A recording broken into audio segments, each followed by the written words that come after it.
When you ask an unbeliever and there's a challenge, he runs to his ATM and goes to the bank. But when you come to a believer and there's a challenge, he doesn't go to the bank. He goes to his knees. Because when he kneels down, he can change things on earth. You know where to pray to. And when you pray there, the challenges of life become small. You know what to do when you are tired. Some of these men, when they come to the place of prayer, they want to speak in tongues, they can. And then they begin to chant in the Holy Ghost. You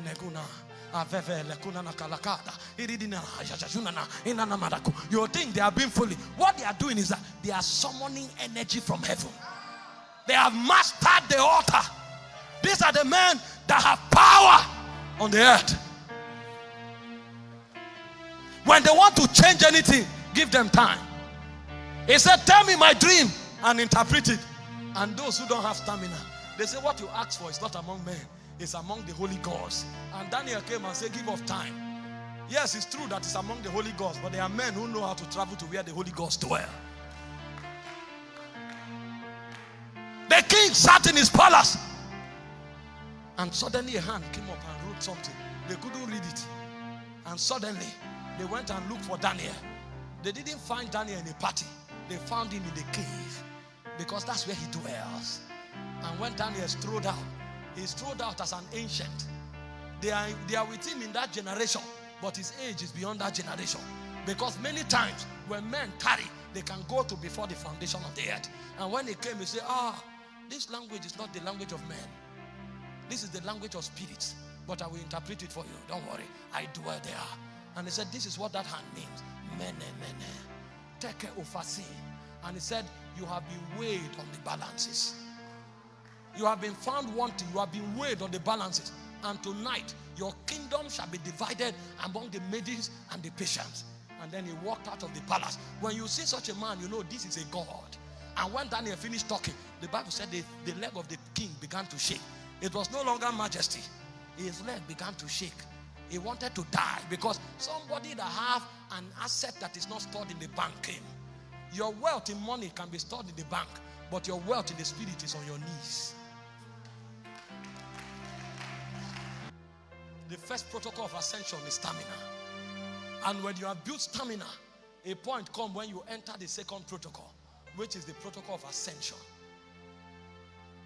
Prayers don't begin and end on earth. The altar is a place where spirit connect. It's a convergence point. When prayer begins and ends on earth, it means we have not built stamina in the spirit. When a man builds stamina, the next realm of prayer opens to him is the realm of ascension, where he prays out of his body, out of his room, into the heavens. I heard a story of Patricia Kings. She traveled to heaven one day, and a young prophet was ascended to Zion. And he saw her. And months later, they now had a prophetic conference and they met. And the prophet saw her. The prophet thought she had died. The prophet, he thought it's only dead men that go there. No. It's not called the spirit of dead men made perfect. It's called the spirit of just men made perfect. The woman was on earth, but they met in heaven. And when they were talking in the prophetic conference, people thought they were talking about the meeting. They didn't know they were talking stories from another civilization.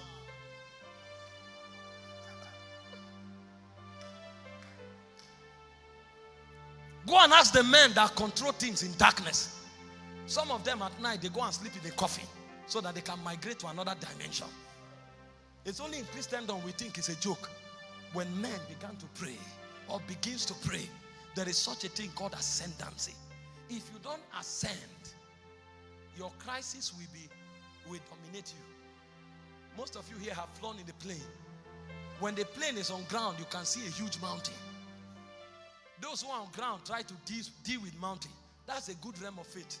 Command the mountain to go. But there are certain men that don't bother about the mountain. Let me explain to you. When Moses wanted to cross the Red Sea, he had to part the Red Sea. When Elijah wanted to cross the Red Sea, he had to part the Red Sea. But when Jesus wanted to cross the Jordan, he didn't part it, he walked on it.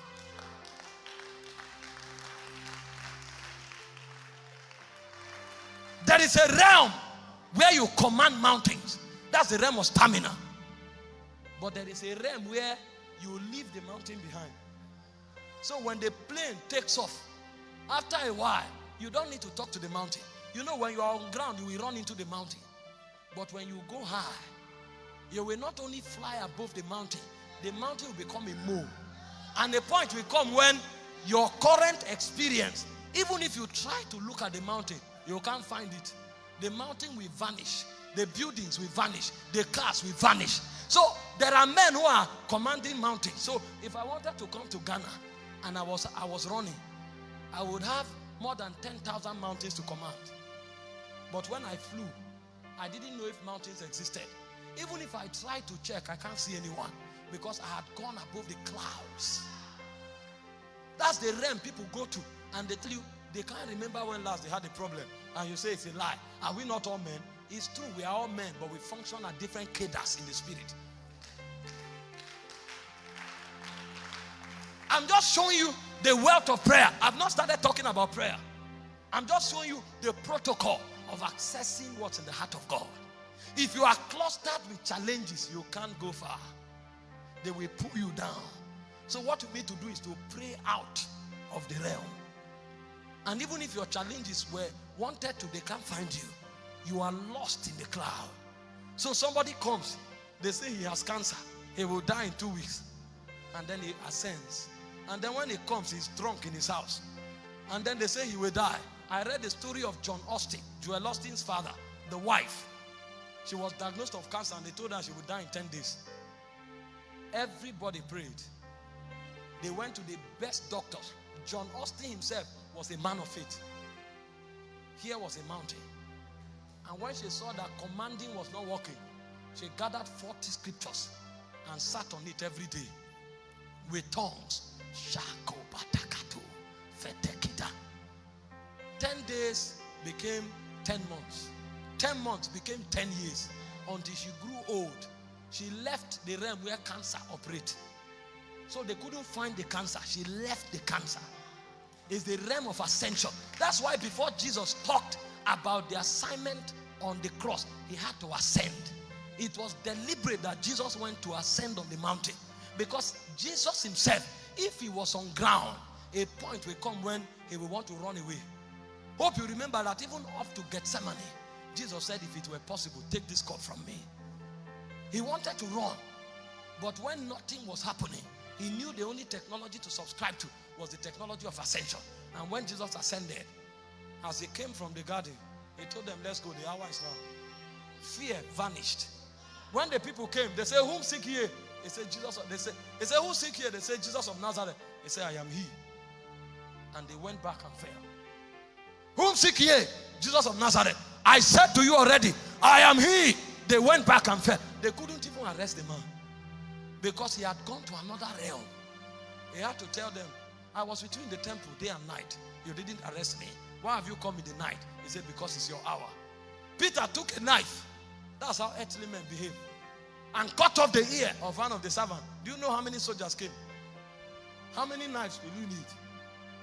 He said, put your knife back. They that live by the sword shall die by the sword. There are men that live by the technology of ascension. They don't know death. So when the time came, he said, this commandment have I received of my Father. I have the power to lay down my life and to take it up again. They thought they killed him. After 3 days, he came out and strode out of the grave. Who do you think? They thought they killed him. They rolled a stone, covered the tomb. When 3 days came and the quota of divine justice was fulfilled, he strode out of the cave. And the soldiers that were guarding the cave with guns, they fell down and slept. They didn't even know what happened. An earthquake took place. They saw an angel descend from heaven, stood on the grave, and the stone rolled away on its own accord. They collapsed. Their whole military training failed them. Their hearts failed them. And here was the Lord of glory. He strode out of the grave. And the disciples were afraid, praying in the room. And he just walked through the wall and said, peace be unto you. No, he said, all hail the King. He had ascended. All hail the King. The man who came is a man functioning from ascended reality. When you ascend, your enemies will see you and run. They won't know. what is pursuing them, because you will enter, the dread of God will be upon your life. Nations will bow to you. They won't know why. Not because you are fair or tall, not because you are dark or short, because you are functioning from an ascended reality. The people will come sometimes, you just say, God bless you, and then they are excited. And it's not just a man of God, even in your office. They may be plotting coup. They want to take you from your seat. Just go and ascend. When you come back, like Solomon, you will live in the midst of your enemies. You will not need to fight battles. You will come to your office and then you will see that they are fighting. What is the problem? One person spoke against you and 3 people rose to kill that person. You didn't say anything. You will be begging the people, no, don't touch you. Don't touch you. Because you will be coming with so much glory that men will count it a great honor to serve you. In our world today, there is so much manipulation and witchcraft trying to trap people. It's because many are not ascended. When you ascend, men will leave their occupation and follow you. You will be the one telling them, no, God needs somebody in government, so go and serve Jesus there. Go and serve Jesus in the economy. And while they are there, they will be delighted that they are God's ambassador there. It will not be manipulation trying to cajole people to do something. When there is a project, people will run to support it, because as far as they are concerned, they are working from heaven's embassy. But few have ascended. Very few. So we depend on charisma. We depend on earthly things. You must pay the price of ascension. If we will take over this world, then we must carry something that cannot be found in the world. If we must rule this world, then we must step into something that is not of this world. How did Moses conquer Egypt? It was by ascension. David had stamina. Solomon had ascension. So David fought 44 battles. Solomon didn't need to throw one arrow. All his enemies were at peace with him, because there was a realm he functioned from. You don't fight such men. Even you will advise yourself that it's a waste of time to fight them. They are living from an ascended reality.